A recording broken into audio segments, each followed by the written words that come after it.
Par exemple, dire qu'en fin de troisième, on laisse aux familles et aux élèves le dernier mot de l'orientation, c'est une politique publique. Malheureusement, aujourd'hui, elle n'a jamais été mise en place. Comment, avec autant d'initiatives, dans autant de problématiques différentes, vous arrivez à essayer de formaliser tout cela en politique publique? En fait, ce qui est intéressant, c'est que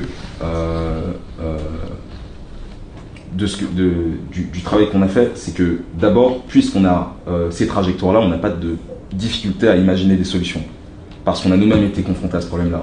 La question de l'orientation subie, en fait, on va dans n'importe quelle classe de lycée pro, bah, tout le monde, enfin la majorité y sont. Si on descend de la tour Montparnasse et qu'on dit lycée pro à quelqu'un, il y a forcément une image qui vient en tête de tout le monde. Donc c'est quelque chose de très spontané. Et les solutions aussi le sont. Par exemple, dire qu'en fin de troisième, on laisse aux familles et aux élèves le dernier mot de l'orientation, c'est une politique publique. Malheureusement, aujourd'hui, elle n'a jamais été mise en place parce qu'il y a des enjeux de gestion de flux. Mais la question du dernier choix de l'orientation, par exemple, c'est essentiel pour avoir une école qui fonctionne. Et ça, typiquement, c'est une question de politique publique.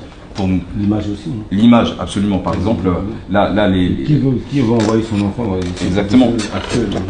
Par exemple, les élèves qui sont dans le groupe de réflexion à l'Assemblée, ils ont fait 2 propositions sur la parentalité, à partir de leur propre expérience. La première, c'est de mettre en place un bureau de la parentalité dans chaque collège, qui se charge d'accueillir de façon convenable les familles. Le second, c'est de mettre en place des traducteurs dans les collèges et les lycées, pour que les familles puissent se sentir à l'aise aussi. Et donc c'est toujours de se dire, en fait, la politique publique, ça doit être rapporté à une expérience. Et donc on transforme une expérience en expertise. Et à mon sens, c'est à ça que ça doit ressembler. Ça veut dire qu'aujourd'hui, on regarde une proposition de loi, en tout cas sur certains sujets sociaux, c'est d'abord une idée, c'est une intuition. C'est une volonté qui part d'une expérience ou non, ou de sondage, ou de plein de choses.